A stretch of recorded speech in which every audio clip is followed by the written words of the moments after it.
হরে Krishna, good evening সবাইকে। আজকে আমরা এনসিইআরটি ক্লাস 6-এর জিওগ্রাফি চ্যাপ্টার 3 আর 4 দুটো চ্যাপ্টার পড়ব। কারণ 4 নাম্বার যে চ্যাপ্টারটা রয়েছে ম্যাপের, তো এই চ্যাপ্টারটা খুব বেশি ইম্পর্টেন্ট চ্যাপ্টার নয় বা খুব বেশি রেলিভেন্ট সেখানে সেরকম কিছু নেইও, জাস্ট ম্যাপের কিছু বেসিক ইনফরমেশন আছে। তো সেগুলো তার জন্য একটা ক্লাস করানোটা বেকার, টাইম নষ্ট হবে। তো যার জন্য দুটো চ্যাপ্টারই মোটামুটি ছোট, তো সেই কারণে আমরা আজকে দুটো চ্যাপ্টার 3 আর 4 যে দুটো চ্যাপ্টার রয়েছে সেই দুটো পড়বো। যার ভেতর 3 নাম্বার যে চ্যাপ্টারটা রয়েছে মানে হচ্ছে মোশনস অফ দ্য আর্থ, এটা ভীষণই ইম্পর্টেন্ট। মোশনস মানে কি? গতি, তাই তো? তো ছোট থেকে আমরা পড়ে এসেছি গতি ক রকমের হয়, গতি দু রকমের হয়। কি কি গতি হয়? আহ্নিক গতি, তাই তো, আহ্নিক গতি আর হচ্ছে বার্ষিক গতি। বাংলায় আমরা এটাই পড়েছি, সেটাকেই এখন আমরা ইংলিশে পড়বো, আর কিছু নয়। আহ্নিক গতি ও বার্ষিক গতি। দেখো আহ্নিক গতি কোনটাকে বলে? ফার্স্টেই যেটা বলছে, two types of motions are there. Motions মানে গতি। তো পৃথিবীর দু ধরনের গতি হয়। কি কি? আহ্নিক গতি ও বার্ষিক গতি। রোটেশন কোনটাকে বলা হচ্ছে? আহ্নিক গতিকে। রেভলিউশন কোনটাকে বলা হয়? বার্ষিক গতিকে। রোটেশন বা আহ্নিক গতি কিসের বেসিসে হয়? 24 ঘন্টা টাইমের, তাই তো? তার মানে কি পৃথিবী নিজের অ্যাক্সিসে, পৃথিবীর নিজের কক্ষে যখন রোটেট করে, the rotation is the movement of the earth on its own Axis. এখানে ইটস অ্যাক্সিস দিয়েছে, যাই হোক ওন অ্যাক্সিস বা অন ইটস অ্যাক্সিস হবে। মানে হচ্ছে নিজের কক্ষে যখন পৃথিবী নিজেকেই সার্কেল করে ঘোরে, মানে এই ধরো পৃথিবী, এবং এ যখন নিজেকেই কনস্ট্যান্টলি ঘুরছে, যেরকম লাট্টু ঘোড়ার মতো করে ঘোরে, তো সেইটাকে বলা হয়ে থাকে হচ্ছে রোটেশন। যার ফলে কি হয়? কত সময় লাগে? 24 ঘন্টা, 24 আওয়ার্স টাইম লাগে। সো যেই 24 ঘন্টাকে আমরা কি বলি? একদিন বলি। তাহলে আহ্নিক গতির জন্য বা রোটেশনের জন্য কি হয়ে থাকে? একটা দিন তৈরি হয়, তাই তো? আচ্ছা, আর রেভলিউশন কাকে বলে? বার্ষিক গতিকে রেভলিউশন বলে। যখন সূর্যের চারিপাশে ঘুরতে কতটা সময় লাগছে দেখো, movement of the earth around the San in a fixed path or orbit. তো যখন একটা ফিক্সড পাথ বা অরবিটে, মানে হচ্ছে কক্ষপথে ঘোরে, তার মানে কি? অ্যাক্সিস মানে কি? অক্ষ। অ্যাক্সিস মানে হচ্ছে অক্ষ, নিজের অক্ষে ঘোরা। আর একটা কি? কক্ষপথ। এই জিনিসটা মাথায় রাখবে, ভুলবে না, আমি মুছে দিচ্ছি পরে, আপাতত খাতায় লিখে নাও। অ্যাক্সিস মানে হচ্ছে অ্যাক্সিস হচ্ছে অক্ষ, আর অরবিট হচ্ছে কক্ষপথ, ঠিক আছে? তো নিজের একটা ফিক্সড অরবিট থাকে, মানে এই যে সূর্য রয়েছে এবং সূর্যের চারিপাশে আগের দিন যেটা আমরা দেখছিলাম, তো এরকম ধরো সান রয়েছে এবং সানকে ঘিরে যে অনেকগুলো গ্রহ রয়েছে, তো গ্রহদের প্রত্যেকের নিজস্ব নিজস্ব অরবিট থাকে, মানে হচ্ছে কক্ষপথ থাকে। তারা কেউ যে যার কক্ষে, মানে অন্য কারোর কক্ষে কেউ ঢুকে যায় না। তো নিজস্ব কক্ষে যখন পৃথিবী বা অন্যান্য গ্রহরাও যাতায়াত করে, কনস্ট্যান্টলি সূর্যকে মাঝখানে রেখে তারা যখন সূর্যের চারিপাশে ঘোরে, এই যে যেটা থাকে, এই এলিপ্টিক্যাল অরবিট বলা হয়। এলিপ্টিক্যাল কেন? বিকজ এটাকে বলা হয়ে থাকে ডিম্বাকৃতি বা উপবৃত্তাকার। এলিপ্টিক্যাল মানে ডিম্বাকৃতি বা উপবৃত্তাকার। আমরা একটু বাদেই দেখছি, নিচের দিকে একটা ছবি দেওয়াই আছে। আচ্ছা, তো এইটাকে বলা হয়ে থাকে হচ্ছে রেভলিউশন। তো তার জন্য আমাদের কত সময় লাগে? তার জন্য আমাদের সময় লাগে 365 দিন 6 ঘন্টা। তো ওটাতে আমরা পরে আসছি, একটু বাদে দেওয়া রয়েছে, আপাতত আমরা দেখে নিই। 365 দিন সময় লাগে, যার ফলে আমাদের কি হয়? 1 বছর, 1 ইয়ার। তাহলে কি আমরা কি দেখতে পাচ্ছি? আমাদের রোটেশনের জন্য 1 দিন বা 24 ঘন্টা হয়, এবং রেভলিউশনের জন্য আমাদের বার্ষিক গতির জন্য কি হয়? 365 দিন। বার্ষিক টার্মটার মানেই তো তাই, বর্ষ থেকে এসছে, আর বর্ষ মানে কি? 1 বছর। সো সেইটা এসছে ফিক্সড পাতে, যখন সূর্যকে মাঝখানে রেখে পৃথিবী ঘোরে, তাকে রেভলিউশন বা বার্ষিক গতি বলে। আচ্ছা, এরবার দেখো কি বলছে, পৃথিবী যে কোনটা করে ঘোরে, অ্যাঙ্গেল, কোন বা অ্যাঙ্গেল করে ঘোরে, সেটা কত? 66.5 ডিগ্রি করে ঘোরে, ঠিক আছে? কোথায়? অরবিটাল প্লেনে। Orbital plane, which is very important. Orbital plane মানে কি? অরবিট মানে আমরা এইমাত্র শুনলাম কক্ষপথ, আর প্লেন মানে কি? সমতল, তাই তো? সো কক্ষপথের ওপর থেকে যে সমতল রেখাটা যদি আমরা টানি, তাহলে সেটাকে বলা হবে অরবিটাল প্লেন। ছবিটাকে দেখো এখানে, এই যে দেখতে পাচ্ছ তোমরা। আচ্ছা, ফার্স্টে অ্যাঙ্গেলটা দেখো, এই যে 66.5 ডিগ্রির অ্যাঙ্গেলটা দেখতে পাচ্ছ। আচ্ছা, আমি আগে অ্যাঙ্গেল পরে দেখাবো, আগে একটু ভালো করে এই জায়গাটা বুঝে নাও। আমরা জানি আমাদের যে অ্যাক্সিসটা রয়েছে, এই হচ্ছে অ্যাক্সিস, সেটা কিভাবে থাকে? এরকম কাত হয়ে থাকে, তাই তো? নিডলের মতো, লাস্ট ক্লাসে আমরা পড়েছিলাম, সূচের মতো যেন একটা ইমাজিনারি লাইন থাকে। সো সেটা কীরকম? কাত হয়ে থাকে। এটা প্রপারলি স্ট্রেট থাকে না। স্ট্রেট বলতে এইটাকে বলা হয় স্ট্রেট লাইনটা। আর ইকুয়েটার দেখো এরকম কাত হয়ে রয়েছে, ট্রপিক অফ ক্যান্সার কাত হয়ে রয়েছে, ট্রপিক অফ ক্যাপ্রিকন এরকম কাত হয়ে রয়েছে। লাস্ট ক্লাসে আমরা পড়েছি একটা টার্ম, দ্যাট ইজ টিল্টেড বা কাত হয়ে থাকা, তাই তো? টিল্টেড ম্যানারে ছিল। তো সেইটাই এখানে বলছে, জাস্ট আ সেকেন্ড। তো কি বলছে দেখো, এই হচ্ছে অ্যাক্সিস, নর্থ পোল, এই হচ্ছে আমাদের সাউথ পোল। এবং এখানে কি বলছে? তার ওপর থেকে আমি যদি একটা কোণ আঁকি, মানে একটা ভার্টিক্যাল লাইন দেই, কারণ আমরা জানি 90 ডিগ্রি কোণ কীভাবে হয়? এভাবে হয়, নিচে একটা সমতল রেখা, তার ওপর থেকে একটা লম্বা ভার্টিক্যাল লাইন দিয়ে আমরা 90 ডিগ্রি কোণ করি। সো এখানেও সেম তাই, 90 ডিগ্রি কোণই হচ্ছে 90 ডিগ্রি কোণই হচ্ছে, দেখো এখানে আমি জুম করে দেখিয়ে দিচ্ছি, এই হচ্ছে 66.5 ডিগ্রি, আর এপাশ থেকে যদি দেখো 23.5 ডিগ্রি, সো 23.5 আর 66 যোগ করলে কত হয় 90 ডিগ্রি। তো এইখানে এই যে 90 ডিগ্রি কোণটা তৈরি হয়েছে, এই 90 ডিগ্রি কোণে 66.5 ডিগ্রি রয়েছে অরবিটাল প্লেনের দিকে, আর 23.5 ডিগ্রি রয়েছে হচ্ছে নর্থ পোল থেকে ভার্টিক্যাল লাইন যেটা টানা হয়েছে তার মধ্যে, ঠিক আছে। সো এইটাকে বলা হয়ে থাকে হচ্ছে অরবিটাল প্লেন। ক্লিয়ার? আচ্ছা, এরপরে আসবো হচ্ছে সার্কেল অফ ইলিউমিনেশন। ভালো করে টার্মটা দেখো, বোঝো, খেয়াল করো একটা জিনিস, এই ছবিটা দেখো ভালো করে, এই ছবিটা দেখো, আমাদের অ্যাক্সিস কোথায়, এই যে স্পষ্টভাবে লেখা রয়েছে অ্যাক্সিস, তোমরা দেখতেই পাচ্ছ আশা করি, অ্যাক্সিস এরকম কাত হয়ে রয়েছে, কিন্তু সূর্যের তাপ কি অ্যাক্সিস বরাবর যায় না? যদি তাই যেত তাহলে পুরো এই বরাবরই সূর্যের তাপ যেত, এই জায়গাটা অন্ধকারও থাকতো না আর এই জায়গাটাতে লাইটও থাকতো না। তো সূর্যের তাপ কি হয়, এরকম অ্যাক্সিস বরাবর যায় না। সূর্যের তাপ যেহেতু পৃথিবী টিল্টেড মোশনে, মানে টিল্টেড হয়ে থাকে, কাত হয়ে থাকে, সেহেতু সূর্যের তাপও সেইভাবেই লাগে। তো যে জায়গা থেকে সূর্যের তাপ অ্যাট এ টাইম লাগে, অ্যাট এ টাইম টার্মটা ভালো করে বোঝো, অ্যাট এ টাইম, এখানে একটা টাইম জায়গা লেখা রয়েছে, এই দেখবে, এই যে due to the spherical shape, spherical মানে হচ্ছে এই ডিম্বাকৃতি টাইপের, যেটা আমাদের কমলা লেবুর শেপটা, shape of the earth only half of it gets light from the sun at a time, মানে এই যে স্ফেরিক্যাল শেপ হওয়ার জন্য এই গোটা পৃথিবীর যে কোনো হাফ মানে 50% জায়গা এট এ টাইম সূর্যের তাপ পায়, এট এ টাইম মানে হচ্ছে একবারে 50%। তার মানে এই নয় যে বাকি অংশটা পাবে না, অবশ্যই পাবে। যখন এটা ঘুরে এই পাশে আসবে, এটা যখন ঘুরে এদিকে আসবে এবং এটা যখন ঘুরে এদিকে আসবে, তখন অবভিয়াসলি এই অন্ধকারের জায়গাটা আলোর জায়গায় হয়ে যাবে, আলোর জায়গাটা অন্ধকারের জায়গা হয়ে যাবে, সেটা আমরা পরে আসছি, সেটা এখনই এখানে দেওয়া নেই। বাট এখানে যে কনসেপ্টটা রয়েছে সেটা হচ্ছে কি ইলিউমিনেশনের পয়েন্ট কোনটাকে বলা হয়ে থাকে, এই যে সার্কেল অফ ইলিউমিনেশন কোনটাকে বলে, সার্কেল অফ ইলিউমিনেশন এই সার্কেলটাকে বলে, ঠিক আছে। এখানে লেখাটা দেখো ভালো করে পড়ো, এই যে the portion facing the sun experiences day, যে দিকটা সূর্যের দিকে মুখ করে রয়েছে সেখানে দিন থাকে, আর যে দিকটা উল্টো দিকে রয়েছে সেখানে রাত থাকে। এবং যে সার্কেলটা, the circle divide the day from the night, যে সার্কেল পৃথিবীর দিন এবং রাতকে ডিভাইড করছে সেইটাকে সার্কেল অফ ইলিউমিনেশন বলে। এই যে অংশটা এপাশটাতে নাইট রয়েছে, এই অংশটাতে ডে রয়েছে, এবং এই দুটোর মাঝখান থেকে যে সার্কেলটা রয়েছে, তোমার মনে হচ্ছে একটা লম্বা দাগ, না এটা সার্কেল তো, কারণ পৃথিবী তো গোল, পৃথিবী তো চৌকো নয়, এপাশ থেকে গিয়ে আবার এপাশ থেকে ঘুরেও তো এসছে। সো এই সার্কেলটাকে বলা হয়ে থাকে হচ্ছে সার্কেল অফ ইলিউমিনেশন। আর ইলিউমিনেশন মানে কি, আলো। তো যেহেতু আলোকে ডিফাইন করছে, বা আলোকসজ্জা বা আলো, এই ধরনের যে কোনো টার্মকে ইলিউমিনেট করা বলা হয়ে থাকে, সো সেই জন্য এটাকে বলা হয় সার্কেল অফ ইলিউমিনেশন। আর একটা জিনিস ভালো করে দেখো, এখানেও আমরা ছবিতেও দেখতে পাচ্ছি, এখানে লেখাও রয়েছে যে আমাদের অ্যাক্সিস এবং সার্কেল অফ ইলিউমিনেশন কখনোই কোয়েনসিড করে না। কোয়েনসিড মানে সেম নয়।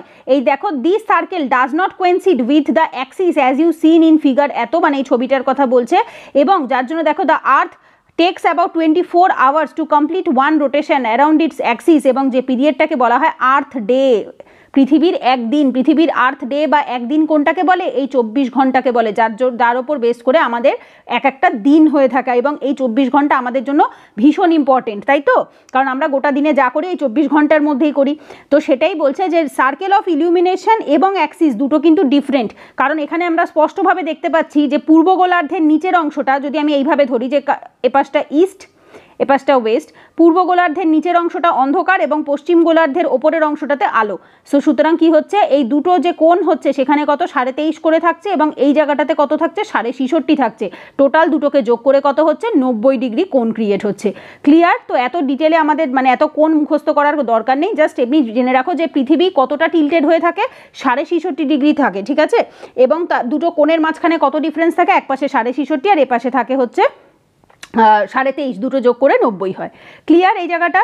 আচ্ছা, পরের টপিকে আসছি আমরা। এরপরে দেখো, এইবার এখানে একটা কোশ্চেন দিয়েছে ছোট বাচ্চাদের, যাতে একটুখানি ব্রেনটা ইয়ে হয়, যে হঠাৎ করে পৃথিবী ঘোরে কেন, মনে প্রশ্ন জাগতেই পারে। তুমি ক্লাস 6-এর বাচ্চা হলে তোমার মনে প্রশ্ন জাগবে যে পৃথিবী তো চাইলে ফিক্সড হয়ে একটা জায়গাতে আটকে থাকতে পারতো, পৃথিবীর তো এরকম নিজের কক্ষপথে ঘোরার তো কোনো, নিজের অ্যাক্সিসে অক্ষের ওপর ঘোরার তো কোনো প্রয়োজন ছিল না।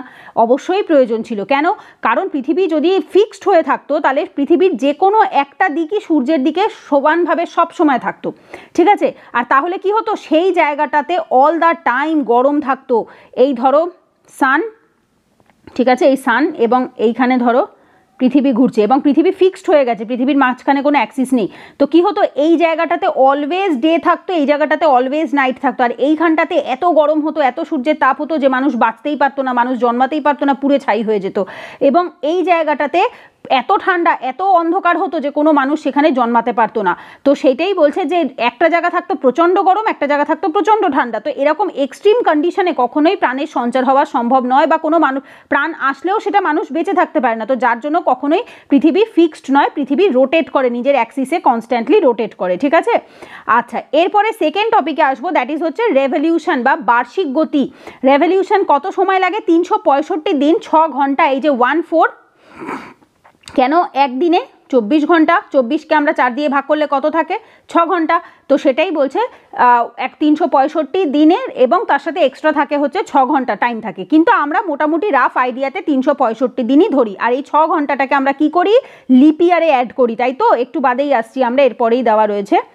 আচ্ছা, এবং এই 24 ঘন্টায় একদিন হচ্ছে, এবং এই যে 6 ঘন্টা করে প্রত্যেক বছর থাকছে, তাই তো? 6 আওয়ার্স করে প্রত্যেক বছর থাকলে কত হয়? 6 × 4 = 24। মানে প্রত্যেক 4 বছরের মাথায় মাথায়, এক এক বছর থেকে যদি 6 ঘন্টা করে বাঁচে, তাহলে 4 বছর যদি যোগ করি তাহলে কত হবে? একটা দিন তৈরি হলো এক্সট্রা। এবং এই একটা দিন আমরা কোথায় অ্যাড করি? ফেব্রুয়ারি মাসে, যেটা এই বছরই আছে। এই সামনেই ফেব্রুয়ারি মাস 2024, এবং এইভাবেই হয় 2020-তে ছিল, 24-এ, 28-এ, 32-এ, এইভাবে 4 বছরের মাথায় মাথায় করে কি হয়? আমাদের একটা করে দিন অ্যাড হয়। কারণ ফেব্রুয়ারি মাসেই সব থেকে কম দিন রয়েছে, 28 দিন। তো সেই কারণে আমরা কি করি? একটা এক্সট্রা দিন অ্যাড করে 29 দিন করে দিই, এবং সেই বছরটা 366 দিনের হয়ে যায়। যেমন 2024 হচ্ছে 366 দিনের, সেইটাকে বলা হয়ে থাকে লিপ ইয়ার। লিপ ইয়ারের বাংলা মানে কি? অধিবর্ষ। লিপ মানে হচ্ছে অধি, ঠিক আছে? অধি মানে বেশি, একটা এক্সট্রা। আর ইয়ার মানে তো বছর, অবভিয়াসলি আমরা জানি। আচ্ছা, এরপর কি বলছে? আর্থ ঘোরে কিসের ইয়েতে? সূর্যকে যে ঘুরছে সেটাকে কি বলে? Elliptical orbit. এইমাত্র আমি নামটা বললাম। এলিপ্টিক্যাল মানে হচ্ছে উপবৃত্তাকার। উপবৃত্তাকার, পুরোপুরি বৃত্ত নয়, বা ডিম্বাকৃতি যেটাকে আমরা বলে থাকি, ডিমের মতো ঘোরে, ঠিক আছে? সো উপবৃত্তাকার বা ডিম্বাকৃতিতে এলিপ্টিক্যাল অরবিটে পৃথিবী সূর্যের চারিদিকে ঘুরছে, যার ফলে কি হচ্ছে? আমাদের সিজন হয়, তাই তো? আমাদের কি হয়? কাল, ঋতুগুলো হয়ে থাকে। বাংলায় আমরা পড়ে থাকি ঋতু পরিবর্তন কিসের জন্য হয়? বার্ষিক গতির জন্য হয়। Summer, winter, spring and autumn season. তো এটা কিসের জন্য হয়? Due to the change in the position of the sun, position of the earth around the sun. মানে পৃথিবী সূর্যের চারিপাশে যে ঘুরছে, চেঞ্জেস হচ্ছে, তার ফলে আমাদের সিজন বা ঋতু পরিবর্তন হয়ে থাকে। আচ্ছা, এরপরে আগে আমরা একটু বইয়ের থেকে বুঝে নিই। এইখানে অ্যাকচুয়ালি বইয়ে যা লেখা রয়েছে, সামার সলস্টিস, উইন্টার সলস্টিস, আর হচ্ছে ইকুইনক্স। হ্যাঁ, এইটাই এই ছবিতে দেওয়া আছে। এই ছবিটা আগে একবার একটু দেখে নিই আমরা, স্টিল তবু বই থেকে তারপর আমরা পড়ে নেব। একই, কিছু আলাদা এমন কিছু নেই। ছবিতেও যা আছে বইয়েও তাই আছে, মানে লেখাতেও তাই আছে। দেখো, এই ছবিটা যদি ভালো করে একবার বুঝে নাও, তাহলে জিওগ্রাফির এই কনসেপ্ট খুব ভালোভাবে ক্লিয়ার হয়ে যাবে। এই হচ্ছে সূর্য, সূর্য মাঝখানেই থাকবে অবভিয়াসলি। পৃথিবী, এই তার মানে ভেবো না যে অ্যাট এ টাইম 4টে পৃথিবী। এইটা আমরা কিভাবে ধরে নিতে পারি? আমরা 3 মাসের গ্যাপের পজিশন ধরতে পারি। এই টোটালটার মধ্যে ক মাসের গ্যাপ? 6 মাসের গ্যাপ। এই টোটালটার মধ্যে ক মাসের গ্যাপ? 6 মাসের গ্যাপ। আর এইগুলোর মধ্যে 3 মাস আর 3 মাস করে, ঠিক আছে? তার মানে কি? মানে হচ্ছে 22শে ডিসেম্বর, 21শে মার্চ, 21শে জুন এবং 23শে সেপ্টেম্বর। তো টোটালটাকে যদি আমরা দেখি, মোটামুটি 3 মাস করে ডিফারেন্স থাকে, তাই তো? তার মানে কি? পৃথিবী তো সূর্যের চারিপাশে ঘুরছে, সো এক একটা পজিশনে যখন থাকছে, সো এই পার্টিকুলার ডেটে সূর্যের কোন দিকটাতে পৃথিবীর মুখটা ফেস করে থাকছে, তো সেই অনুসারে কোন জায়গায় বেশি গরম হচ্ছে, কোন জায়গায় কম গরম হচ্ছে, সেইটা আমরা আগে দেখব। সো আমরা যেহেতু উত্তর গোলার্ধে থাকি, আমরা যেহেতু নর্দার্ন হেমিস্ফিয়ারে থাকি, সো আমি নর্দার্ন হেমিস্ফিয়ার দিয়ে আগে স্টার্ট করছি, ঠিক আছে? যেহেতু আমরা এখানে থাকি সেই কারণে। দেখো, summer in the northern hemisphere, আমরা 21শে জুনটাকে সামার, অবভিয়াসলি জানি 21শে জুন যে সময়টা থাকে সেই সময়টা গরম থাকে, এবং এটাকে আমরা বাংলায় খুব পরিচিত একটি নাম, দ্যাট ইজ উত্তরায়ণ, তাই তো? আমরা বাংলায় 21শে জুনকে কি বলে থাকি? উত্তরায়ণ বলি। কেন উত্তরায়ণ বলি? বিকজ সেই দিনটা উত্তর দিকে, উত্তরের মুখে, মানে নর্দার্ন হেমিস্ফিয়ার মানে কি উত্তর, তো আর সেই দিনটাতে কি হয়ে থাকে? সব থেকে বড় দিন, লংগেস্ট ডে হয়, লংগেস্ট ডে, সবচেয়ে বড় দিন থাকে 21শে জুন। যার জন্য এই 21শে জুনকে আমরা যোগা ডেও সেলিব্রেট করে থাকি। যোগা দিবস কেন আমরা 21শে জুন সেলিব্রেট করি জানো? কারণ হচ্ছে এটাই যে 21শে জুন সব থেকে বড় যেহেতু দিন থাকে, আর যত দিন বড় হবে তত আমরা সবচেয়ে বেশি পরিমাণে যোগা করতে পারবো, কারণ দিন যতক্ষণ থাকে ততক্ষণই যোগা করতে হয়। সো যেহেতু দিনটা বড় দিন, তো সেই হিসেবে আমরা উত্তরায়ণ বা 21শে জুনকে চুজ করেছি আমাদের যোগা ডে হিসাবে। আর এটা কোন গোলার্ধে? উত্তর গোলার্ধে, মানে ভারত যে গোলার্ধে পড়ে সেই গোলার্ধে। আর ঠিক উল্টো ঘটনাটা তখন কোথায় হয়? দক্ষিণ গোলার্ধে। এই সময়টাতে দক্ষিণ গোলার্ধে 21শে জুন কি হয়ে যায়? সব থেকে ছোট দিন এবং বড় রাত। ভালো করে মাথায় এই জিনিসটা ঢুকি নাও, কারণ কি ও তো উল্টো সাইডে রয়েছে না। আমি যদি ভালো করে একটু জুম করে দেখি তাহলে আমরা ভালোভাবে বুঝতে পারবো। এই দেখো এই যে অংশটা রয়েছে এই দিকটা কি হয়েছে, সূর্যের দিকে ফেস করে রয়েছে।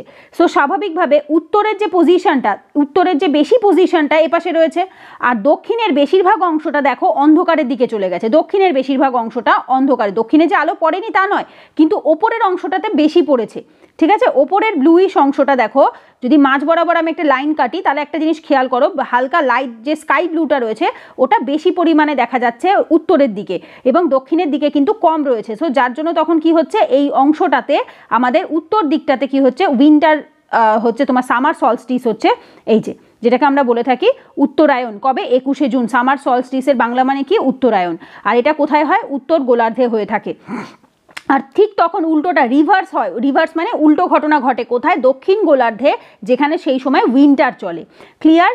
আচ্ছা, এরপরে আসবো, দেখো এইখান থেকে গরমকাল গেল 21শে জুন, তার থেকে 3 মাস তুমি এগিয়ে দাও, 3 মান্থ আর একটু এগিয়ে দাও। 3 মাস এগিয়ে দিলে পরে 21শে জুনের পর একটা ডেট আসে, সেটা হয় 23শে সেপ্টেম্বর। যে সময় আমাদের এখানে স্প্রিং লিখেছে ঠিকই, but actually it is autumn. Autumn মানে হচ্ছে আমাদের যেটাকে আমরা বলি শরৎকাল, দুর্গাপুজোর আগের সময়টা। সো শরৎকালে কি হচ্ছে, এই সময় ইকুইনক্স হয়। ইকুইনক্সে দেখো এখানে আমরা টার্মটা খুব পরিচিত টার্ম, বিষুব। বিষুব কি বিষুব? জলবিষুব। দুটো বিষুব হয়, তাই তো, মহাবিষুব এবং জলবিষুব, এটা হচ্ছে জলবিষুব। আচ্ছা, সো 23শে সেপ্টেম্বর কি হয়ে থাকে, এই সময় দেখো সূর্যের যে রশ্মিটা এটা ডিরেক্টলি পড়ে, ডিরেক্টলি। এই সময় দিন ও রাত, day and night both are same. ঠিক আছে, এই নামটা ইকুইনক্স নামটা কোথা থেকে এসছে জানো? ইকুই মানে হচ্ছে, equi is equals to equal. Equal মানে আমরা জানি সমান, তাই তো, আর নক্স মানে হচ্ছে নাইট। তো যখন সমান রাত থাকে তখন সেইটাকে বলা হয়ে থাকে ইকুইনক্স, সমান রাত। ইকুই মানে সমান, নক্স মানে নাইট। তো যখন সমান রাত, দিন ও রাত যখন সমান হয় তখন হয়ে থাকে হচ্ছে ইকুইনক্স বা জলবিষুব। অ্যাকচুয়ালি নক্স, ইকুইনক্সের মানে হচ্ছে বিষুব, বা দুটো বিষুব রয়েছে, এপাশেরটাকে বলা হয় মহাবিষুব, এপাশেরটাকে বলা হয় জলবিষুব। তো সেই হিসেবে 23শে সেপ্টেম্বর যেটা রয়েছে সেটা হচ্ছে জলবিষুব। তো এই দিন দিন ও রাত্রি সমান হয়ে থাকে এবং সূর্যের রশ্মি সমানভাবে পড়ে। দেখো খেয়াল করো, কোনো ডিফারেন্স নেই কালারের, ঠিক আছে, সমানভাবে পড়ে। বাট হ্যাঁ, এটা তুলনামূলক রশ্মিটা কম, যেহেতু দেখো খেয়াল করো 23শে সেপ্টেম্বর তুলনামূলক গরমের তাপ আমাদের এখানে কম থাকে রেদার দেন কিন্তু 21শে মার্চ। আমি উত্তর গোলার্ধের পয়েন্ট অফ ভিউ থেকে বলছি, হ্যাঁ, দক্ষিণ গোলার্ধের নয় কিন্তু। যার জন্য দেখো 21শে মার্চেরটা লাইট ব্লু কালার ইউজ করেছে, এটা একটু ডিপ ব্লু কালার ইউজ করেছে। কেন? তার কারণ হচ্ছে এই সময় সূর্যের গরমের তাপটা বেশি থাকে, এই সময় তাপটা কম থাকে। আদারওয়াইজ বলতে গেলে দিন ও রাত্রি সমান সমান হয়। এরপর তার থেকে যদি আরেকটু 3 মাস আমরা এগিয়ে যাই তাহলে আমরা দেখতে পাবো কি, 22শে ডিসেম্বর। 23শে সেপ্টেম্বর থেকে 3 মাস এগুলো আমরা যেটা পাই দ্যাট ইজ হচ্ছে 22শে সেপ্টেম্বর। এই 22শে সেপ্টেম্বর আমাদের উত্তর গোলার্ধে তখন কি শীতকাল, অবভিয়াসলি শীতকাল। আমরা কয়েক মাস আগেই, 1 মাস আগেই আমরা ফেস করে এসেছি এই সময় আমাদের শীতকাল। কারণ কি, এই যে উত্তর গোলার্ধ সামনে ছিল সেই উত্তর গোলার্ধে এবার কি হয়ে গেল, পেছন দিকে চলে গেল। রাইট, এবার উত্তর গোলার্ধ কোথায় গেছে, পেছন দিকে চলে গেছে, এই সাইডে চলে এসছে। আর দক্ষিণ গোলার্ধের দিকে দেখো লাইট ব্লু কালারটা বেশি রয়েছে। দক্ষিণ গোলার্ধে কিন্তু লাইট ব্লু কালারটা বেশি রয়েছে এবং উত্তর গোলার্ধের কিন্তু ডিপ ব্লু কালারটা চলে এসছে। তো যার জন্য আমাদের এখানে তখন কি হয়েছে, 22শে ডিসেম্বর ঠান্ডা। আর তখন যারা দক্ষিণ গোলার্ধে থাকে, ঠিক আছে, যারা হচ্ছে তোমার ইয়েতে সাউদার্ন হেমিস্ফায়ারে থাকে, দক্ষিণ গোলার্ধে থাকে, তখন তাদের এখানে গরমকাল। যেমন একটা এক্সাম্পল বলি, অস্ট্রেলিয়া। অস্ট্রেলিয়া আমাদের কোথায়, দক্ষিণ গোলার্ধে। জানো তো অস্ট্রেলিয়াতে ক্রিসমাস সামারে হয়। যখন অস্ট্রেলিয়াতে ক্রিসমাস হয় না, 25শে ডিসেম্বরের যে সেলিব্রেশনটা হয় সেটা সামারে হয়, গরমকালে হয়। ঠিক আছে, আর এটাকে আমরা বাংলায় কি বলে থাকি, দক্ষিণায়ন। দক্ষিণায়ন। কেন দক্ষিণায়ন বলি, কারণ দক্ষিণে বা দক্ষিণ গোলার্ধের দিকে তখন আয়ন হয়, আমাদের দিকে হয় না। ঠিক আছে, উত্তরায়ণে আমাদের উত্তর গোলার্ধে সূর্যের তাপ বেশি পড়ে। আর সেই দিনটাতে কি হবে, সেই দিনটাতে দক্ষিণ গোলার্ধে সবচেয়ে বড় দিন হয়। দক্ষিণ গোলার্ধে সবচেয়ে বড় দিন হবে, যেরকম আমাদের এখানে সবচেয়ে বড় দিন 21শে জুন, সেরকমই দক্ষিণ গোলার্ধে 22শে ডিসেম্বর সবচেয়ে বড় দিন। এবং ওই দিন আমাদের এখানে কি হবে, এখানে ঠিক উল্টো ঘটনা ঘটবে, যেখানে আমাদের সব থেকে ছোট, হ্যাঁ, শর্টেস্ট নাইট, শর্টেস্ট ডে 22শে ডিসেম্বর আমাদের এখানে শর্টেস্ট ডে হয়। এবং যেই 22শে ডিসেম্বর ক্রস করে তারপর আস্তে আস্তে আবার দিন বড় হতে শুরু করে। দেখবে ছোটোবেলা আমরা বাবা মায়ের মুখে প্রচুর শুনেছি না, যে 25শে ডিসেম্বর পেরোলে পরে দিন আস্তে আস্তে বড় হতে শুরু করে। তো অ্যাকচুয়ালি তখন তো আর অত মানুষ 22শে ডিসেম্বর 21শে জুন এক্স্যাক্ট ওইভাবে ডেট জানতো না, একটা আন্দাজ থাকতো যে 25শে ডিসেম্বর পেরোলে পরে দিন আস্তে আস্তে বড় হতে শুরু করে। তো এইখানে এটাকে বলা হয় দক্ষিণায়ন। তার থেকে যদি আরেকটু 3 মাস আমি এগিয়ে যাই তাহলে আবার কি দেখতে পাবো, আমি আবার ইকুইনক্স দেখতে পাবো। মানে আবার বিষুব হবে, দ্যাট ইজ হচ্ছে মহাবিষুব, এইটাকে বলা হয়ে থাকে মহাবিষুব, যেখানে কনস্ট্যান্টলি কি হচ্ছে সূর্যের তাপ একদম টানা 6 মাস ধরে একই জায়গাটা আমাদের পোলের যে আর্কটিক সার্কেলটা রয়েছে সেই আর্কটিক সার্কেলে কনস্ট্যান্টলি পড়তে থাকে। আর এটা আন্টার্কটিক সার্কেলে পড়ে, দুটোতেই পড়ে, ঠিক আছে। কিন্তু প্রবলেমটা কোথায় জানো, কারণ হচ্ছে এখানে যে আন্টার্কটিক সার্কেল রয়েছে না, সো আন্টার্কটিক সার্কেলে যদি টানা 6 মাস ধরে সূর্যের তাপ পড়েও তাতেও এমন কিছু যায় আসে না, কারণ আন্টার্কটিকে মানুষ থাকেই না, আন্টার্কটিকে মানুষ থাকে না। কিন্তু আর্কটিক সার্কেলে মানে উত্তরের দিকে আমাদের যে সুমেরু বৃত্ত রয়েছে সুমেরু বৃত্ততে কিন্তু মানুষ থাকে।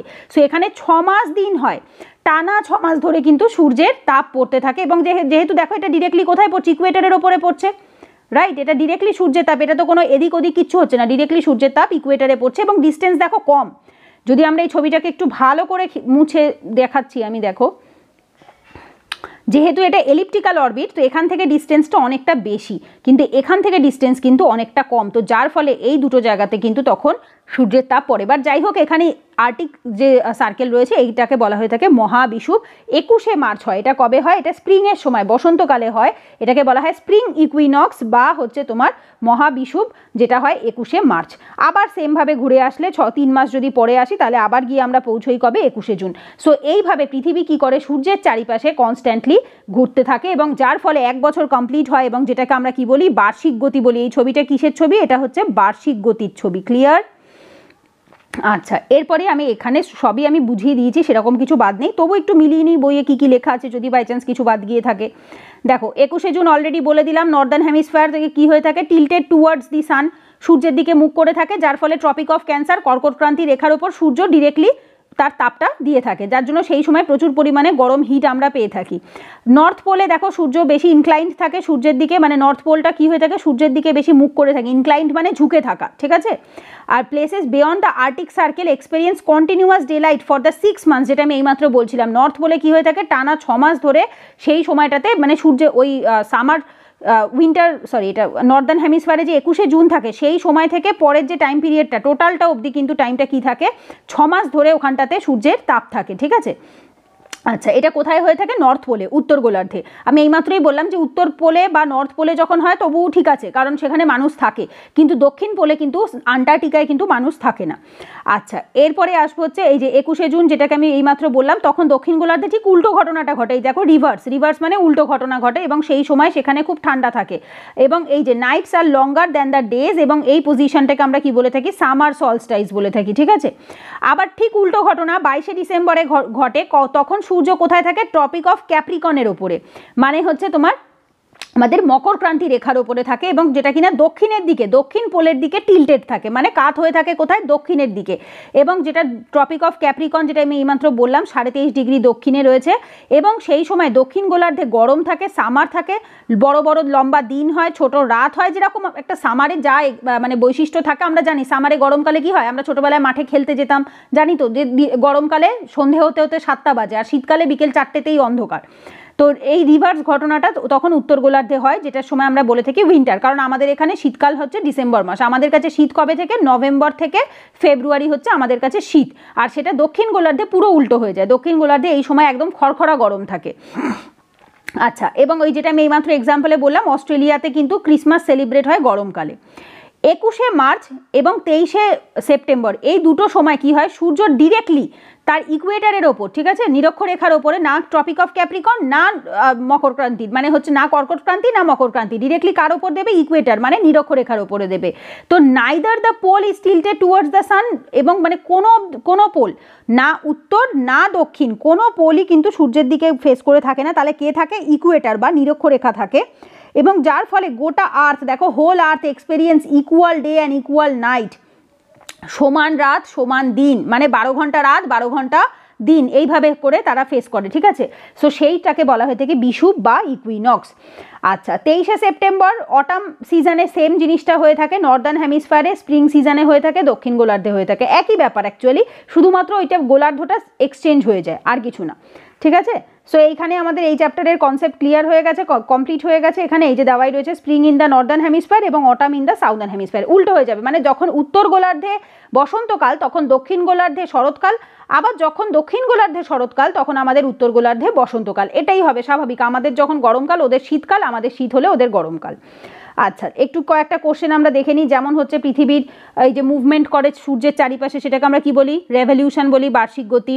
ডিরেক্টলি সান যখন তোমার ইকুয়েটারের ওপর এইমাত্র পড়লাম 21শে মার্চ এবং 23শে সেপ্টেম্বর। ক্রিসমাস গরমকালে সেলিব্রেট হয় কোথায়? অস্ট্রেলিয়াতে। সাইকেল অফ সিজন এটা হয়ে থাকে কিসের জন্য? সিজন বদলায় কেন? ঋতু পরিবর্তন কেন হয়? বার্ষিক গতির জন্য বা রেভলিউশনের জন্য। ক্লিয়ার? তো এখানে আমাদের চ্যাপ্টার 3 কমপ্লিট। এরপরে আমরা স্টার্ট করছি চ্যাপ্টার 4, দ্যাট ইজ ম্যাপ। আমরা এবার পড়বো 4 নাম্বার চ্যাপ্টার ম্যাপ। এটাতে সেরকমভাবে খুব বেশি কিছু বোঝাবার মতো নেই, একদম বেসিক কিছু ইনফরমেশান আছে। এটা তোমাদের এখন খুব একটা বেশি যে কাজে লাগবে তা নয়, পরে যখন আমরা ভবিষ্যতে ম্যাপ পড়বো, ঠিক আছে, তো তখন আমাদের কাজে লাগবে। আচ্ছা দেখো, ম্যাপ কাকে বলে আমরা জানি। ম্যাপ হচ্ছে একটা মানচিত্র। বাংলায় আমরা ম্যাপকে কি বলে থাকি? মানচিত্র। মানচিত্র, চিত্র মানে ছবি, যেটা কিনা কোনো কিছুর মানকে বোঝায়। মানে হচ্ছে সেটা কিছু না কিছুকে ডিফাইন করবে বা রিপ্রেজেন্ট করবে, তাই তো? তো সেটাই বলছে এই যে map is a representation or drawing of the earth surface or a part of each drawn on a flat surface according to the scale. মানে কি, এটা ফ্ল্যাট সারফেসে করা হয়, তাই তো? কারণ পৃথিবী নিজে গোল, বা আমরা সব সময় তো যে গ্লোবে করতে পারবো তার সেটা পসিবল নয়। ধরো আমাকে আজকে আঁকতে দিল, আমাকে তো খাতায় আঁকতে হবে, সো আমাকে একটা ফ্ল্যাট সারফেসে সমতল জায়গাতে আমাকে এঁকে দেখাতে হবে, তো সেইটাকেই মানচিত্র বলা হয়ে থাকে। আচ্ছা, তো ম্যাপ কত রকমের হয়? 3 ধরনের জেনারেলি ম্যাপ হয়ে থাকে। এছাড়া তো এরপরে আরও অনেক রকম পাবে, but that is a different. But basic যদি আমরা ভাগ করি তাহলে সেটা হচ্ছে 3 ভাগে ভাগ হয়: ফিজিক্যাল ম্যাপ, পলিটিক্যাল ম্যাপ এবং থেমাটিক ম্যাপ। ঠিক আছে, সো ফিজিক্যাল ম্যাপ কি? দেখো, ফিজিক্যাল টার্মটার মানেই হচ্ছে প্রাকৃতিক, তাই তো? ফিজিক্যাল জিওগ্রাফি আমরা পড়েছি, ফিজিক্যাল সায়েন্স আমরা পড়েছি বা পড়ছি। তো ফিজিক্যাল মানে হচ্ছে প্রাকৃতিকভাবে যেটা হয়। সো ন্যাচারাল ফিচার্স, পৃথিবীতে প্রাকৃতিকভাবে কি হয়? পাহাড় হয়, পাহাড় তো কোনো মানুষ তৈরি করেনি। প্ল্যাটু, মালভূমি হয়। প্লেন, সমতল ভূমি হয়। নদী হয়, সমুদ্র হয়। তো এগুলো কি? এগুলো প্রাকৃতিকভাবে পৃথিবীতে রয়েছে, এগুলো কোনো মানুষ তৈরি করেনি। তো যেটা ন্যাচারাল ফিচার্স বা প্রাকৃতিকভাবে পৃথিবীতে থাকে সেইটাকে বলা হয় ফিজিক্যাল ম্যাপ। তো যেগুলো আমাদের দেয়ালে দেখবে লাগানো থাকে, ভারতের ফিজিক্যাল ম্যাপ একটা, ভারতের পলিটিক্যাল ম্যাপ একটা। ফিজিক্যাল ম্যাপটা জেনারেলি গ্রিন, ব্লু আর হচ্ছে ব্রাউন, এই 3টে কালারের মধ্যেই দেখবে। ইয়েলো থাকে, ইয়েলো খানিকটা থাকে। কেন? কারণ হচ্ছে এক একটা কালার এক একটাকে ডিফাইন করে। গ্রিন সবুজ গাছপালাকে বোঝায়, ব্লু জলকে বোঝায়, ব্রাউন পাহাড়কে বোঝায়, ইয়েলো মালভূমিকে বোঝায়, এইভাবে করে দেওয়া থাকে। তো ফিজিক্যাল ম্যাপ হচ্ছে এরকম। পলিটিক্যাল ম্যাপও আমরা আমাদের দেয়ালে লাগিয়ে রাখি। সেখানে আমরা কি দেখতে পাই? রাস্তাঘাট, সিটি, শহর, town, village, different country, state, যেখানে আমরা কতগুলো রাজ্য রয়েছে, তারপরে হচ্ছে সেই রাজ্যের কতগুলো রোড রয়েছে, রাস্তা রয়েছে, ঠিক আছে, এই সমস্ত কিছু ম্যানমেড যেগুলো। Political map is all about man-made, মানে মানুষ তৈরি করেছে, মানুষ ডিমার্কেট করেছে। হ্যাঁ, হয়তো জায়গাটা আগে থাকতে এক্সিস্ট করছিল, পশ্চিমবঙ্গের জায়গাটা ছিল, বাট পশ্চিমবঙ্গের কতটুকু বর্ডার হবে, কতটুকু বাউন্ডারি হবে, সেইটা কিন্তু মানুষ ডিসাইড করেছে, কোনো প্রাকৃতিকভাবে হয়নি। তো যার জন্য যেটা মানুষ তৈরি করে, হুইচ ইজ ম্যানমেড, ঠিক আছে, সেইটা আমরা কি দেখি? Political map. বাংলায় কি বলা হয়? রাজনৈতিক মানচিত্র। ঠিক আছে, সো সেটাকে আমরা বলে থাকি পলিটিক্যাল ম্যাপ। আর এখানে জেনারেলি কি কালার ইউজ হয়? ব্লু কালার ইউজ হয়, আর ইয়েলো খানিকটা ইউজ হয়ে থাকে। ব্লুটাই বেশি থাকে দেখবে। ব্লু কালারের ওপরে অ্যাকচুয়ালি ফিজিক্যাল ম্যাপ হয়, আর পলিটিক্যাল ম্যাপ হয়, আর ফিজিক্যাল ম্যাপটা গ্রিনিশ টাইপ হয়ে থাকে। আচ্ছা, থেমাটিক ম্যাপ কোনটাকে বলা হয়ে থাকে? যেটা থিম বেসড। থেমাটিক নামের মধ্যেই বুঝতে পারছো, হুইচ ইজ থিম বেসড, কোনো পার্টিকুলার একটা টপিকের ওপর। যেমন ধরো আমরা যখন এনভায়রনমেন্ট পড়ি, পরিবেশবিদ্যা পড়ি, সেখানে আমরা দেখি ওয়াইল্ড লাইফ স্যাংচুয়ারি, তারপরে হচ্ছে ন্যাশনাল পার্ক, তারপরে ধরো পার্টিকুলার কোনো শুধুমাত্র কি ফরেস্ট রয়েছে আমাদের, evergreen forest, deciduous forest, mangrove forest, এরকম ধরনের ফরেস্ট বা জঙ্গলের বেশ কিছু থাকে। তো সেইগুলোকে থিম বেসড, স্পেসিফিক কোনো থিম বা ইনফরমেশন বেসড যেগুলো হয়। যেমন এক্সাম্পল এখানে দিয়েছে কি road map, rail line map, তারপরে হচ্ছে ডিস্ট্রিবিউশন অফ ফরেস্ট কতটা, ইন্ডাস্ট্রিজ, এগুলোকে বলা হয় থেমাটিক ম্যাপ। ঠিক আছে, তো এই হচ্ছে 3 ধরনের ম্যাপ হয়ে থাকে। এরপরে আমরা যখন ম্যাপ স্টাডি করবো, আরেকটু ক্লাস বাড়লে, তখন আমরা সেখানেই দেখতে পাবো। ম্যাপ তৈরি করার জন্য 3টে মেজর কম্পোনেন্ট থাকে। কম্পোনেন্ট মানে হচ্ছে যেটা দিয়ে ম্যাপ তৈরি হয়। কি? ডিস্টেন্স, কত থেকে কত ডিস্টেন্সের মধ্যে মাপা হচ্ছে। ডিরেকশন, কোথা থেকে কত দিকে, নর্থ সাউথ, এগুলো বোঝাবার জন্য। আর সিম্বল, কোনটার জন্য কোন সিম্বল আমরা ইউজ করে থাকি। ঠিক আছে, ফার্স্ট আসবো আমরা ডিস্টেন্স, দূরত্ব। কেন? কারণ হচ্ছে ম্যাপ তো অ্যাকচুয়ালি প্রচুর বড়, পৃথিবী প্রচুর বড়, বাট সেটাকে আমরা একটা ছোট্ট পেজের মধ্যে আঁকছি। সো যার জন্য এটা কেন ইউজ করা হয়ে থাকে? To reduce the entire world or a part of it to fit into a sheet of paper. গোটা পৃথিবীকে একটা জাস্ট শিট অফ পেপারে আনার জন্য আমরা হচ্ছে ডিস্টেন্সটা মেজার করে থাকি। আর যার জন্য আমরা কি ইউজ করি, scale. Scale is chosen for this purpose. Scale use করা হয়ে থাকে কিসের জন্য, the ratio between the actual distance on the ground and the distance শোন অন দ্য পেপার, যে অ্যাকচুয়ালি কতটা ডিস্টেন্স রয়েছে আর ওটাকে পেপারে বোঝাবার জন্য আমি কতটা রেশিওতে দেবো, ঠিক আছে। সো এটা ধরো কথার কথা এক্সাম্পল দিচ্ছি, এটা হয়তো 10 আর এটাকে হয়তো আমার রেশিওতে 1 করতে হবে। তো এই যে রেশিওটা রয়েছে এটার জন্য আমরা কি ইউজ করে থাকি, স্কেল ইউজ করে থাকি। আমরা খাতাতেও মার্জিন টানতেও স্কেল ইউজ করি এবং সেখানেও আমরা দেখতে পাই সেন্টিমিটারের যে মাপটা থাকে সেটা দেখতে পাই, কিন্তু দেখবে খেয়াল করে সেখানের যে মাপটা থাকে এবং অ্যাকচুয়াল যে সেন্টিমিটারের যতটা ডিফারেন্স মানে ডিস্টেন্স থাকে সেটা কিন্তু অনেকটা বড় হয়, ঠিক আছে। তো স্কেলে কি হয়, একটা রেশিও নেওয়া হয়। আচ্ছা, এখানে দেখো কি বলছে, স্কেল দু ধরনের হয়ে থাকে, একটা হচ্ছে স্মল স্কেল ম্যাপ, একটা হচ্ছে large scale map. Small scale কোনগুলো, যখন ধরো কোনো কন্টিনেন্ট মানে মহাদেশ, কান্ট্রি শুধু যেটা আমরা দেশ বলে থাকি, তো এইগুলোকে যখন আমরা কি করব, পেপারে যখন দেখাবো তখন আমরা স্মল স্কেল ইউজ করে থাকি। যেমন ধরো 500 কিলোমিটারটাকে, এই যে for example 5 centimetre on the map shows as 500 kilometre of the ground, মানে 5 সেন্টিমিটারটা অ্যাকচুয়ালি হচ্ছে 500 কিলোমিটার। তো সেইখানে সেটাকে ইউজ করা হয় স্মল স্কেল ম্যাপ দিয়ে, ঠিক আছে। আচ্ছা, এরপরে আসে লার্জ স্কেল ম্যাপ কোনগুলো, যেখানে দেখো কি বলছে, ছোট জিনিস, এই যে small area, your village like town, এই ধরনের ছোট জায়গাকে আমরা দেখাচ্ছি, সেটা হয়তো ধরো 500 মিটার রয়েছে only on the ground, but it is a large scale map. তো সেইটাকে আমরা তখন ডিটেলে দেখাচ্ছি। তো এই ধরনের দু ধরনের ম্যাপ হয়ে থাকে, স্কেলের ওপর বেস করে হয়, স্মল স্কেল ম্যাপ আর একটা হচ্ছে লার্জ স্কেল ম্যাপ। এরপরে আসে হচ্ছে ডিরেকশন। ডিরেকশন কি, দেখবে আমরা ম্যাপে দেখতেই পাই, যদি ধরো আমরা এভাবে দেখি, ওপরে লেখা থাকে নর্থ, এপাশে লেখা থাকে ওয়েস্ট, এপাশে থাকে ইস্ট, এপাশে থাকে সাউথ, মানে হচ্ছে উত্তর, দক্ষিণ, পূর্ব, পশ্চিম, ঠিক আছে। সো এই জন্য আমরা কি ইউজ করে থাকি, আমরা লাইন ইউজ করে থাকি। আর এটার জন্য আমরা কি করে থাকি, এন। আপার রাইট হ্যান্ডে, আপার রাইট হ্যান্ড কোনটা, এটা আপার রাইট হ্যান্ডে কর্নারে দিয়ে থাকি এন, এবং যেটা কিনা নর্থ লাইনকে ডিফাইন করে, উত্তরের দিককে ডিফাইন করছে। অলওয়েজ যে কোনো ম্যাপে দেখবে, এই যে দেখেছো নর্থ উপরের দিকে, always remember this is north, ঠিক আছে। আচ্ছা, এইখানে একটা এক্সাম্পল হিসেবে দিয়েছে যে ধরো অমুক বাচ্চাটি, এখানে বলেছে আর কি, এখানে গাছ আছে, এরা 3 বন্ধু রয়েছে, এখান থেকে যাবে গিয়ে পাতকুয়োটা এখানে, স্কুলটা এখানে, তারপরে হচ্ছে তোমার একটা মাঠের খেলার জায়গা রয়েছে, কমিউনিটি ট্রি রয়েছে, এইভাবে করে ডিরেকশন বোঝাবার জন্য দিয়েছে, ঠিক আছে। যদি তুমি এই মুখ করে যাও তাহলে উত্তর বরাবর যাচ্ছ, এই মুখ করে গেলে পূর্ব বরাবর যাচ্ছ, এদিকে গেলে পশ্চিম বরাবর যাচ্ছ, নিচে নামলে দক্ষিণ বরাবর আসছো, এই যে ছবিটাতে দেওয়াই আছে।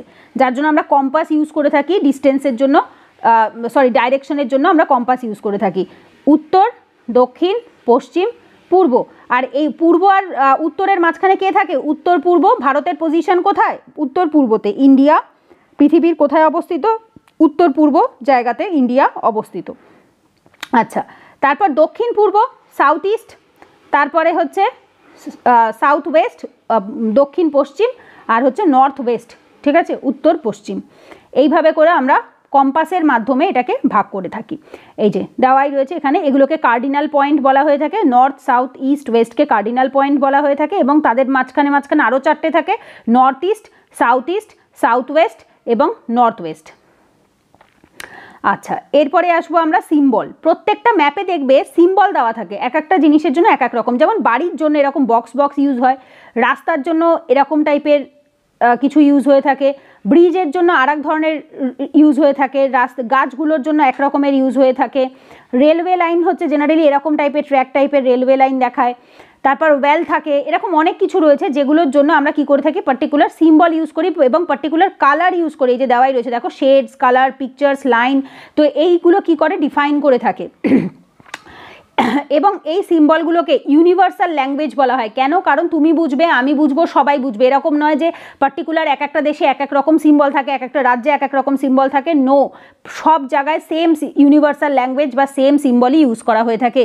তো যার জন্য এটাকে বলা হয়ে থাকে, দেখো কি, কনভেনশনাল সিম্বল, ঠিক আছে। কারণ এটা একটা ইন্টারন্যাশনাল এগ্রিমেন্টে বা ইন্টারন্যাশনাল কনভেনশনে এটাকে ডিসাইড করা হয়েছিল যে এই সিম্বলগুলো আমরা অ্যাডপ্ট করব। এখানে কিছু ছবি দিয়েছে, যেমন রেলওয়ে লাইনের জন্য আমরা ব্রড গজ, মিটার গজ, রেলওয়ে স্টেশনের জন্য আমরা এই ধরনের সিম্বল ইউজ করে থাকি। এটা রেলওয়ে স্টেশনের সিম্বল, এটা ব্রড গজের সিম্বল, এটা হচ্ছে তোমার মিটার গজের সিম্বল। আচ্ছা, রোডের জন্য যেরকম দেখো মেটাল রয়েছে, আনমেটাল রয়েছে। মেটাল রোড মানে পাথরের যে মানে ঢালাইয়ের যে কালো পাথরের রাস্তা হয়, আর আনমেটাল যেগুলো মাটির রাস্তা, সেগুলোর জন্য এইরকম বাউন্ডারির ক্ষেত্রে ইন্টারন্যাশনাল, স্টেট এবং ডিস্ট্রিক্ট, ইন্টারন্যাশনাল জন্য এটা ইউজ করি, রাজ্যের ক্ষেত্রে এটা ইউজ করি, এবং জেলার ক্ষেত্রে এটা ইউজ করি। River, well, tank, canal, bridge, রিভারের ক্ষেত্রে এটা ইউজ করি, ওয়েলের ক্ষেত্রে এই গোল কালো পয়েন্টটাকে ইউজ করে থাকি, ট্যাঙ্কের ক্ষেত্রে এটা ইউজ করি, ক্যানালের ক্ষেত্রে এটা ইউজ করি, ব্রিজের ক্ষেত্রে এরকম ইউজ করি। টেম্পল, চার্চ, মস্ক, ছাত্রী, টেম্পল এরকম, মস্ক চার্চ এরকম, মস্ক এরকম এবং ছাত্রী এরকম। Post office, post and Telegraph office, police station, এগুলো এইভাবে ইউজ করে থাকি। সেটেলমেন্ট, গ্রেভিয়ার্ড, সেটেলমেন্ট এভাবে, গ্রেভিয়ার্ড এভাবে।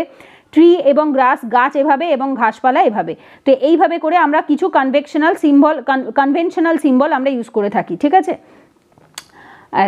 আর এখানে একটা দিয়েছে, স্কেচ মতো দিয়েছে। আচ্ছা, স্কেচ সম্পর্কেও বলে দিয়েছে, দেখো এখানে স্কেচ কোনটাকে বলে। ছবি যারা আঁকো তারা ডেফিনেটলি জানবে, যখন আমরা কিছু আঁকি যেটাকে স্কেলিটন ফর্মে, স্কেলিটন, ঠিক আছে, মানে হচ্ছে সবে মাত্র একটা হালকা রাফ ড্রয়িং করেছি বোঝাবার জন্য।